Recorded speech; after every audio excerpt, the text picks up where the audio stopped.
नमस्कार. सर्वप्रथम राष्ट्रवादी काँग्रेस आणि महायुतीचे आपले अधिकृत उमेदवार, आपल्या सगळ्यांचे लाडके नेते आदरणीय प्रतापरावजी पाटील चिखलीकर साहेब यांच्या प्रचारार्थ आज मोंडा मैदान येथे भव्य जाहीर सभेचं आयोजन करण्यात आलंय.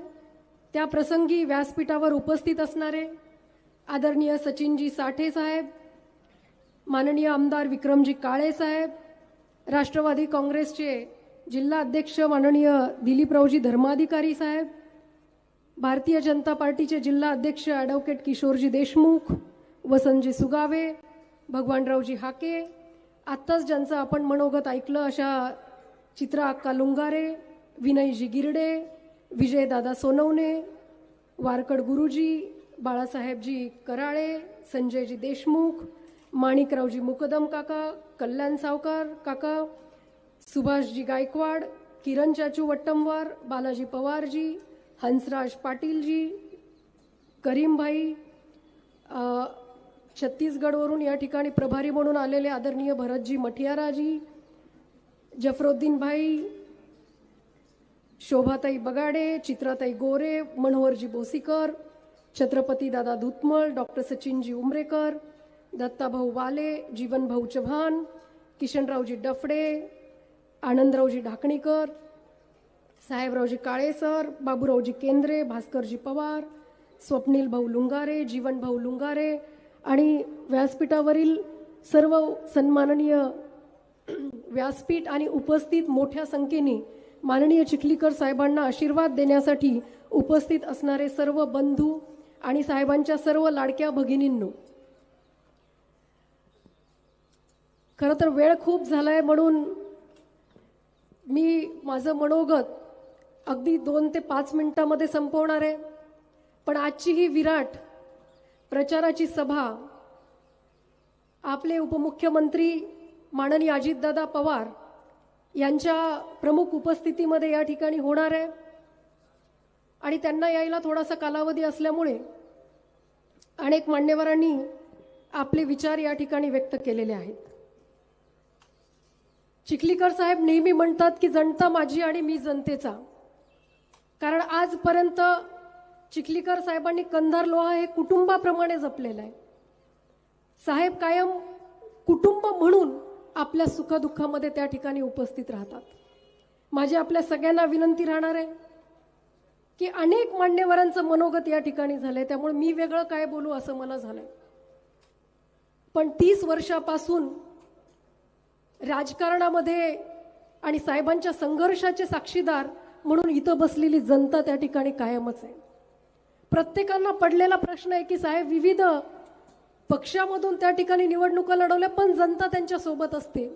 त्याचं गमकच हे आहे की जनता माझी आणि मी जनतेचा, कारण साहेबांनी कधीही जात पात धर्म बघितला नाही आणि जो साहेबांसाठी काम करतो, जो साहेबांसाठी झटतो त्या माणसासाठी काम करणं, त्या माणसासाठी रात्रंदिवसा उभं राहणं हे साहेबांचा स्वभाव आहे. आपण हे सगळ्यांना माहिती आहे.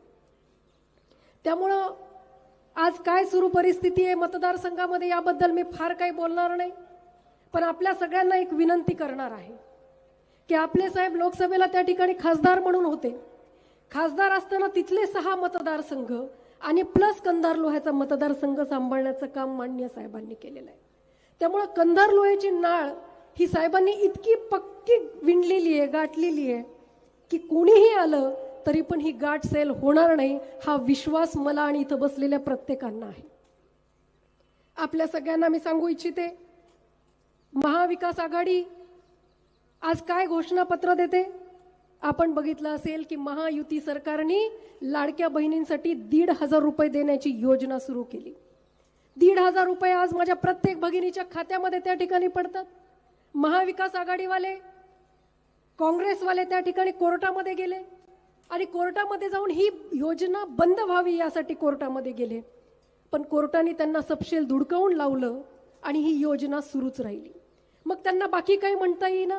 मग म्हणायला लागले की तिजोरीमध्ये खडखडाट पडलेला आहे. कुठल्या तरतुदीमधून तुम्ही हे 1,500 रुपये भगिनींना देतात, त्यामुळे हे काही टिकणारी योजना नाही. तशा पद्धतीनं बोलायला सुरू केलं. पण आपल्या युती सरकारने माननीय एकनाथजी शिंदे साहेब असतील, माननीय देवेंद्रजी असतील आणि माननीय अजितदादा पवार असतील, यांनी या लाडक्या बहिणीला जे आपण पैसे टाकतो आहोत त्याची तरतूद आधीच आपल्या यामध्ये करून ठेवलेली आहे. त्यामुळे आता अनेक तिथं पण त्यांची डाळ शिजली नाही. मग आता म्हणायला लागले की ही योजना फक्त निवडणुकीपुरती आहे, निवडणूक संपली की ही योजना बंद होईल. अशा पद्धतीनं आपल्या माता भगिनींना फूस लावण्याचं काम सुरू आहे. पण मला सांगा, निवडणुकीच्या काळामध्ये जर आपण एखादी घोषणा केली तर ती अंमलबजावणी होणार नाही. पण राखी पौर्णिमेपासून पैसे चालू आहेत ना आपल्याला. काय ग, बोला ना. जुलैपासून चालू आहेत. आवाज नाही आला. हो म्हणा जोरात. येत असतील तर हो म्हणा. जुलै महिन्यापासनं या ठिकाणी माझ्या माता भगिनींना पैसे पडतायत. म्हणजे आजपर्यंत, आणि आता आचारसंहिता असल्यामुळे नोव्हेंबरचे सुद्धा पैसे ऑक्टोबरमध्येच त्या ठिकाणी पडलेत. म्हणजे प्रत्येक भगिनीच्या खात्यामध्ये त्या ठिकाणी 7,500 रुपये देण्याचं काम आपलं महायुतीचं सरकार करते. हा सांगण्यामागचा उद्देश आपल्याला मी सांगते की महाविकास आघाडीवाले कुठल्या ना कुठल्या पद्धतीने आपल्या योजना कशा चुकीच्या आहेत हे सांगण्याचा प्रयत्न करतात. बरं, आपली योजना जर इतकीच चुकीची होती तर त्यांचा फसवा जाहीरनामा कुणी बघितलाय का? महाविकास आघाडीचा फसवा जाहीरनामा बघितलाय का कुणी? त्यामध्ये त्यांनी सांगितलंय आमचं सरकार आलं तर आम्ही महिलांना 3,000 रुपये देऊ. मग जेव्हा आमचं महायुतीचं सरकार 1,500 महिलांना देतंय तर म्हणतात हे पैसे कुठून आणतायत, आमचं तर केंद्रात सुद्धा सत्ता आहे. आणि आता मग कसे काय 3,000 रुपये देण्यासाठी? त्यामुळे पूर्ण कॉपी पेस्ट कार्यक्रम आहे. आपल्या भगिनींसाठी, माता भगिनींसाठी 50% एसटी आपल्या सरकारने केली ना.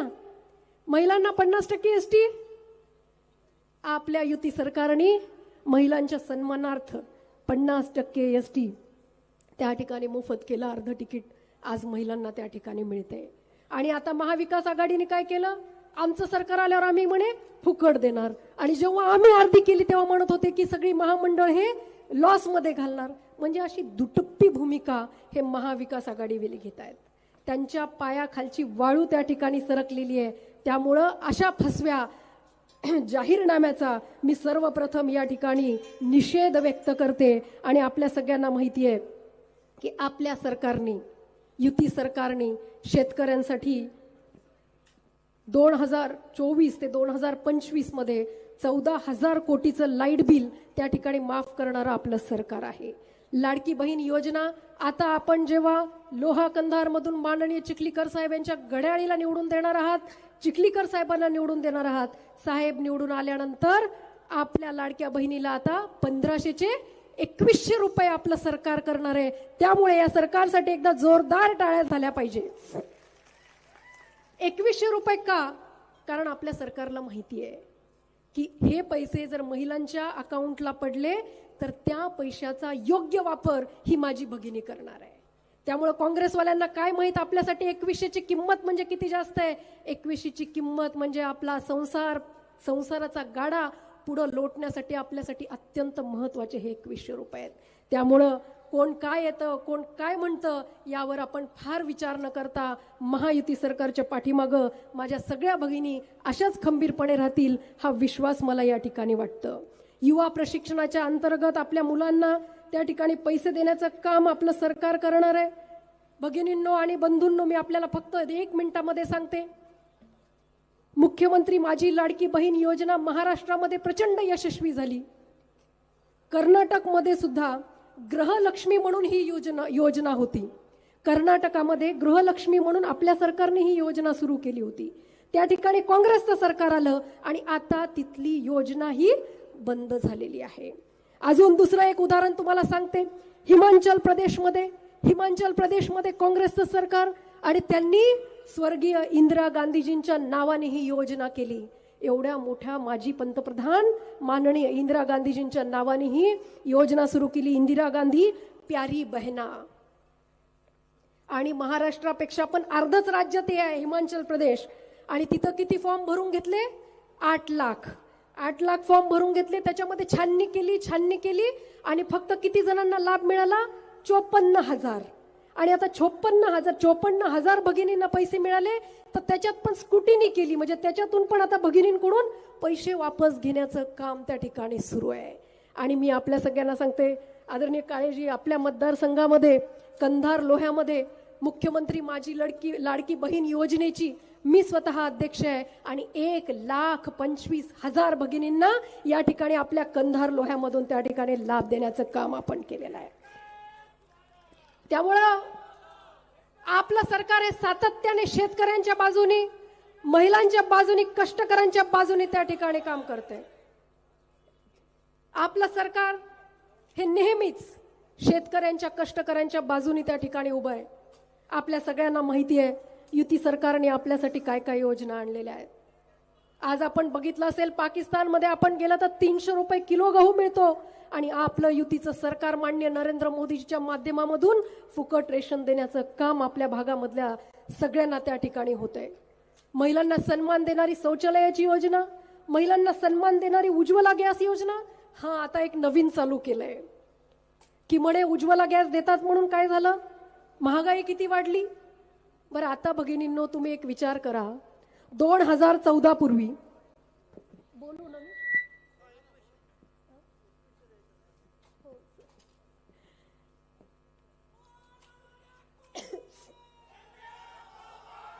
मग आता काय सुरू आहे भगिनींनो, तुम्ही थोडं हे कान टवकारून ऐका मी काय सांगते ते.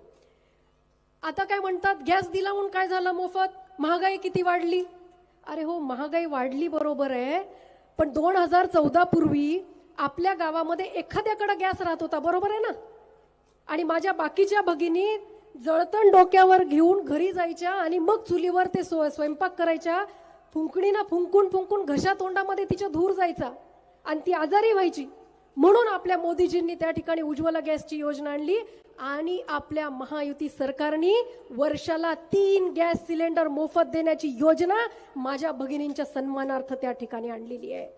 2014ला लाल किल्ल्यावरून मोदीजींनी सांगितलं होतं की सगळ्यांनी बँक मधले अकाउंट काढून ठेवा, बँकचे अकाउंट काढून ठेवा. त्यावेळेला आपले अकाउंट होते का, नाही. पण आज प्रत्येकांना कळतंय की मोदीजींनी अकाउंट का काढायला लावले होते, कारण याच अकाउंटमध्ये आज डीबीटी अंतर्गत शेतकरी सन्मान योजना पडते, लाडकी लेक योजना पडते, आयुष्यमान भारत पडते, उज्ज्वला गॅस पडते, अशा कित्येक योजना ऑनलाईन आज आपल्या खात्यामध्ये त्या ठिकाणी आपण बघतो. त्यामुळे हे युतीचं सरकार सातत्याने आपल्यासाठी काम करणारं सरकार आहे. मी आपल्या सगळ्यांना नम्रतेने सांगणार आहे की चिखलीकर साहेबांचं काम मागच्या 30 वर्षापासून इथली जनता बघतीये. सगळ्या धर्मा, सगळ्या जातीला सोबत घेऊन चालणारा नेता म्हणून आज चिखलीकर साहेबांकडे आपण सगळेजण बघतो.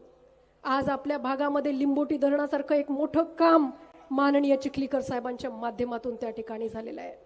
मला या गोष्टीचा अभिमान आहे की इतकं मोठं धरण आपल्या मतदारसंघात झाल्यामुळे 30,000 एकर, किती 30,000 एकर जमीन आज ओलिताखाली आहे आणि आज आपण बघतो कोटी रुपयाची उलाढाल आज आपले शेतकरी बंधू त्या ठिकाणी करतायत. त्यामुळे एक शाश्वत विकास करण्याचं काम माननीय चिखलीकर साहेबांच्या माध्यमामधून आपल्या मतदारसंघामध्ये त्या ठिकाणी झालेले आहे. त्यामुळे सिंचनाचे प्रश्न असतील, माळेगाव सारख्या यात्रेला आपण बघितलं असेल, खंडोबा यात्रा आपल्याकडे दरवर्षी भरते आणि त्या यात्रेला 7 कोटी रुपये देण्याचं काम आणि तिथला विकास करण्याचं काम माननीय साहेबांनी केलेलं आहे. नॅशनल हायवेचं काम आपण बघू शकतो की आपल्याला लातूरला जाण्यासाठी 3 तास लागायचे, आता 1.5 तासात लातूरला जातो. नांदेडला जायला 2 तास लागायचे, आपण तासाच्या आतच आता नांदेडला जातो. इकडे फुलवळकडून म्हणजे 3 नॅशनल हायवे देण्याचं काम आपल्या साहेबांच्या माध्यमामधून गडकरी साहेबांनी त्या ठिकाणी मंजूर करून दिलेले आहेत. त्यामुळं फक्त तेवढंच नाही, छत्रपती आपल्या सगळ्यांचं आराध्य दैवत छत्रपती शिवराय यांचा पुतळा त्या ठिकाणी लोहामध्ये उभारण्याचं काम माननीय साहेबांच्या माध्यमातून त्या ठिकाणी झालेलं आहे. अनेक तीर्थक्षेत्राचा विकास झालेला आहे. मग ते उमरज असेल, मग ते 12 ज्योतिर्लिंग असेल, आपल्या माळाकोळीचं माळेगावची यात्रा असेल, रत्नेश्वरी देवी असेल आणि अशा अनेक तीर्थक्षेत्राचा विकास, बौद्ध विहार देणं असेल, शादीखान्याला पैसे उपलब्ध करून देणं असतील आणि अशी अनेक कामं साहेबांच्या माध्यमामधून त्या ठिकाणी झालेले आहेत. त्यामुळं निश्चितच अजूनही काही कामं बाकी आहेत, कारण साहेबांनी बोलताना पण बऱ्याचदा बोललेले आहेत की रेल्वेची सुविधा साहेबांनी केली. आज नांदेडवरून 72 रेल्वे त्या ठिकाणी धावतात.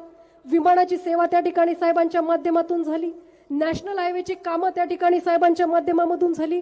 आणि आता साहेब म्हणतात की आपली मुलं शिकलेली मुलं ही आपल्या पोट पाण्यासाठी संभाजीनगर असेल, मुंबई असेल, पुणे या ठिकाणी यांना जायला लागू नये म्हणून कंधार लोह्यामध्येच येत्या 5 वर्षामध्ये उद्योगाची निर्मिती करणार, हे चिखलीकर साहेबांचा वादा आहे. त्यामुळे मतदारसंघाचा सर्वांगीण विकास हे एकमेव ध्येय माननीय साहेबांचं आहे. त्यामुळे आपल्या सगळ्यांना माझी एक कळकळीची विनंती आहे की आपण सगळ्यांनी येत्या 20 तारखेला माननीय चिखलीकर साहेबांच्या घड्याळीवरती मतदान करावं, ही मी आपल्याला कळकळून विनंती करते. खरं तर अनेक जणांनी बऱ्याच गोष्टी बोलल्या. तुम्हाला माझा स्वभाव माहिती आहे, विरोधकांवर मी फारसं बोलत नाही, पण आता विचार करण्याची वेळ आलेली आहे. थोडंसं बसून घ्या जाणारे सगळे. आता मतदारसंघाने खऱ्या अर्थाने विचार करण्याची गरज आहे. आज मी गावागावामध्ये फिरतीये, गावागावामध्ये जातीये, तर गावातील प्रत्येक नागरिक, ज्येष्ठ नागरिक मला त्या ठिकाणी बोलवून घेऊन बोलतायत की आम्ही चिखलीकर साहेबांना एवढं मोठं केलं. चिखलीकर साहेबांसारखा नेता व्हायला 30 वर्ष लागली. आणि ताई, तुम्ही बिलकुल काळजी करू नका. चिखलीकर साहेबांना एवढं मोठं आम्ही जनतेने केलेलं आहे. त्यामुळे चिखलीकर साहेबांवर जर कुणी घाव घालायला आलं तर त्यांना आम्ही आडवा पाडू, हे आज ज्येष्ठ मंडळी प्रत्येक गावागावामध्ये बोलतायत. त्यामुळे चिखलीकर साहेब, आपण सगळ्यांनी साहेबांना मोठं केलंय. एखादा नेता तयार व्हायला 30 वर्ष लागतात. आणि आज बघा, साहेबांच्या विरोधात जे कोणी उभे आहेत त्यांचा अनुभव बघा आणि एकीकडे साहेबांचा अनुभव बघा. सरपंच पद ते लोकसभेचे सदस्य इथपर्यंत साहेबांचा प्रवास आपण सगळ्यांनी त्या ठिकाणी बघितलाय. त्यामुळे प्रशासनावर असणारी पकड, रोज 400-500 माणसांना भेटणं, त्यांची कामं करणं, आणि आज आपण बघितलं असेल कलेक्टर असतील, IG असतील, SP असतील, मंत्रालय असेल, हे सगळेजण त्या ठिकाणी साहेबांच्या एका शब्दावरती आपली कामं करतात. याचा निश्चित आनंद मला या ठिकाणी होतो. आणि म्हणून आपण अशा नेत्याला त्या ठिकाणी प्रचंड बहुमताने निवडून द्यावं, ही विनंती करते. थोडक्यात माझं 1 मिनिटामध्ये माझं भाषण आवरते. आपण बघितलं असेल की आता साहेबांच्या विरोधामध्ये कोण उभं आहे? साहेबांच्या विरोधात कोण उभं आहे आता? एकनाथ पवार. आणि एकनाथ पवार काय 4 वर्षापासून ते सांगतात, मी 4 वर्षापासून मतदारसंघामध्ये फिरतोय.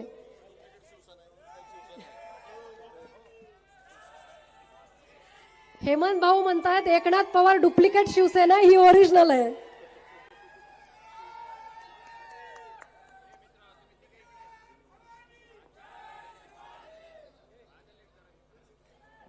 माननीय हेमंत भाऊ यांचं सुद्धा मी मनापासून स्वागत करते. एकनाथ पवार सांगतात मी 4 वर्षापासून मतदारसंघामध्ये कामं करतो. कोणी बघितलं का 4 वर्षापासून ते कामं करताना? 2 वर्ष कोविडचा काळ होता, कुठे होते ते? त्यावेळेला चिखलीकर साहेबांना 2 वेळेला कोरोना झाला, तरी पण साहेब जनतेच्या सेवेमध्ये होते. त्या ठिकाणी रेमडेसिवीर उपलब्ध करून देणं असतील, त्यांना धान्याच्या किट उपलब्ध करून देणं असतील, अशी अनेक कामं साहेबांच्या माध्यमामधून कोविड काळात झाले. 2 वर्ष तर नव्हते, 2 वर्षात आलेत. आणि आपल्या मतदारसंघाला प्रयोगशाळा करून टाकलेली आहे. आणि मी तिथे पुणे पिंपरी चिंचवडला प्रभारी म्हणून होते. आणि त्या ठिकाणी मला सगळं माहिती आहे कशा पद्धतीनं गटनेता म्हणून त्यांनी तिथली महानगरपालिका धुवून खाण्याचं काम केलं. तिकडं पोट भरलं. आपले महेशदादा लांडगे यांनी त्यांचं डिपॉझिट जप्त केलं विधानसभेला. मग तिकडं पर्याय नाही,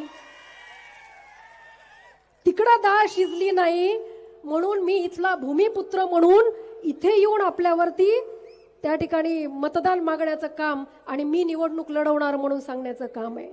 त्यामुळे अशा ढोंगी माणसांपासून आपण थोडंसं सावध राहिलं तर फार बरं होईल. कारण जेव्हा आमच्या जनतेला, आमच्या कार्यकर्त्यांना, आमच्या मायबापांना गरज होती त्यावेळेला कुठं होतात तुम्ही? आणि तेव्हा तुमचं तिकडं सगळं झालंय आणि आता आपण या ठिकाणी येऊन बोलतात की आम्हाला मतदान द्या. त्यामुळे एकीकडे साहेबांचा प्रदीर्घ अनुभव आणि एकीकडे 2 वर्षापासून मतदारसंघामध्ये येऊन काहीतरी भूलथापा देणाऱ्यांपासून आपण सावध राहिलं पाहिजे. मला कंटिन्यू चिठ्ठ्या येत आहेत, मी 1 मिनिटात माझं भाषण संपवते. फक्त इतकं सांगेल, आता दुसरं कोण विरोधात आहे साहेबांच्या? साहेबांची बहीण. साहेबांचे स्ट्रिक्ट आदेश आहेत की बहिणीवर काय बोलायचं नाही. आपण 5 वर्षे एक शब्दच बोललो नाही बहिणीवर, एकही शब्द बोललो नाही. पण आता बहिणीचं कसं झालंय बघा, उचलली जीभ आणि लावली टाळला. त्यामुळं एक कार्यकर्ता म्हणून आपण गप्प बसू, पण एक लेक म्हणून मी कशी गप्प बसणार मला सांगा बरं तुम्ही सगळेजण. फॉर्म भरण्याच्या दिवशी ते काय म्हणाल्या की जो भाऊ बहिणीचा नाही झाला तो भाऊ जनतेचा काय होईल, असंच म्हणलं ना. आता मला सांगा, 5 वर्षापूर्वी ज्या वेळेला ते उभं होते मतदानाला, त्यांच्या पोलचिट कुणी वाटल्या? आपण वाटल्या. कुणाच्या सांगण्याहून वाटल्या? साहेबांच्या सांगण्याहून वाटल्या. आपण प्रचार त्यांचा केला, कुणाच्या सांगण्याहून केला? साहेबांच्या सांगण्याहून केला. आपल्या जनतेने त्या ठिकाणी त्यांना निवडून देण्याचं काम केलं. मग आधी त्यांनी या प्रश्नाचं उत्तर द्यावं की जी बहीण आपल्या भावाची नाही होऊ शकली ती जनतेची काय होणार आहे. आणि त्याही पुढे जाऊन माफी मागून मी बोलते, खरंच लहान तोंडी मोठा घास आहे माझा. पण आता बघा, महाराष्ट्रात कुठं उदाहरण ऐकलं का? चालू असलेल्या आमदाराचं तिकीट काटून उमेदवारी घेणारी कुठं बघितले का आपण बायको? मग आता सांगा, जी बायको भावाची नाही झाली ठीक आहे, भावावर राग आहे, पण जी बायको आपल्या नवऱ्याची नाही झाली ती जनतेची काय होणार आहे? त्यामुळे फुरफुर करत मतदारसंघात फिरल्या तरी इथं कुणालाच काही फरक पडणार नाही. कारण जनता साहेबांवरती प्रेम करते, जनता साहेबांच्या पाठीशी खंबीरपणे उभे आहे. म्हणून या जनतेला मी नम्रपणे आपल्या सगळ्यांना विनंती करणार आहे. हे बघा, फक्त आता 9 दिवस राहिलेले आहेत. मी आपल्या चरणी आपली लेक म्हणून प्रार्थना करते. आपल्या सुखादुःखामध्ये मी येण्याचं काम केलेलं आहे. चिखलीकर साहेबांनी काम केलंय, प्रवीण दादांनी, आमच्या सगळ्या कार्यकर्त्यांनी काम केलेलं आहे. माझं थोडंसं ऐकून घ्या. मी आपल्या चरणी प्रार्थना करणार आहे. कशाचाही महापूर आपल्या मतदारसंघामध्ये येऊ द्या, पण आपण घड्याळीच्या पुढचंच बटन दाबावं ही आपल्या सगळ्यांच्या चरणी मी नतमस्तक होऊन विनंती करते. आणि आपल्या साहेबांना आपण इतकं मोठं केलेलं आहे, त्यामुळं साहेबांवरती कुणी घाव घालण्याचा प्रयत्न करत असेल तर त्यांना त्यांची जागा दाखवावी ही विनंती या निमित्ताने करते. मी आपलं कुटुंब समजून आपल्या सगळ्यांशी बोलले. माझ्या बोलण्यात जर काही चुकलं असेल तर मला मोठ्या अंतकरणाने माफ करा. पण मी खरंच सांगते, मी आज खूप भारावून गेले. कारण साहेबांच्या सुखदुःखाचे साक्षीदार तुम्ही सगळेजण आहात. त्यामुळं कुठल्याही परिस्थितीमध्ये इतकं मतदान घड्याळीला झालं पाहिजे की पुढच्या लोकांचं डिपॉझिट जप्त करण्याची ताकद तुमच्या सगळ्यांमध्ये आहे. त्यामुळं पुढचे 9 दिवस आपण माननीय चिखलीकर साहेबांसाठी द्या, घड्याळीच्या प्रचारासाठी द्या आणि पुढचे 5 वर्ष आम्ही तुमच्या सेवेमध्ये अखंड राहू हे या ठिकाणी सांगते. पुन्हा एकदा जनता मायबापाचे मनापासून आभार व्यक्त करून थांबते. जय हिंद, जय महाराष्ट्र, जय राष्ट्रवादी.